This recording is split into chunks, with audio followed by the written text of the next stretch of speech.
पुढची महत्त्वाची बातमी बघूयात कोल्हापुरातली। आम्हाला कर्नाटकामध्ये जाण्याची परवानगी द्या असं हसन मुश्रीफ यांच्या कागलमधल्या म्हाकवे गावामधल्या लोकांनी ही मागणी केली आहे। कागलमधील म्हाकवे गावची लोकसंख्या सध्या 7500 इतकी आहे।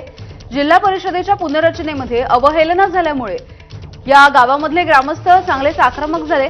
भौगोलिकदृष्ट्या सोयीस्कर नसलेल्या सिद्धनेरली मतदारसंघामध्ये समावेश केल्यामुळे या गावकऱ्यांनी नाराजी व्यक्त केली आहे। आमच्या मागणीचा गांभीर्याने विचार केला नाही तर कर्नाटकामध्ये आम्ही जाऊ असा इशारा सुद्धा देण्यात आलाय।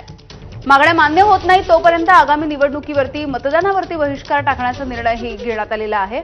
बानगे हा नवीन जिल्हा परिषद मतदारसंघ करताना म्हाकवे या गावाला वगळण्यात आलेलं आहे।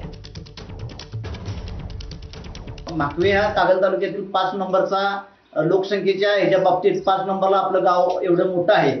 आपल्या गावची बाजारपेठ विस्तृत आहे। सर्व सुख सुविधा आपल्या गावामध्ये असताना दळणवळणाच्या साधनाच्या दृष्टीने बानगे किंवा सिद्धनेरली यापेक्षा म्हाकवे हा भौगोलिकदृष्ट्या अतिशय चांगला मतदारसंघ होऊ शकतो। आणि असं जर का नाही झालं, हा जिल्हा परिषद मतदारसंघ म्हाकवे हा नाही झाला तर 100% काल झालेल्या बैठकीत गाववाल्यांनी गावातल्या ग्रामस्थांनी असा निर्णय घेतलेला आहे की आम्हाला कर्नाटकमध्ये जाण्याची मुभा द्यावी, आम्ही कर्नाटकात समाविष्ट होऊ असा इशारा आम्ही या तुमच्या माध्यमातून देत आहोत।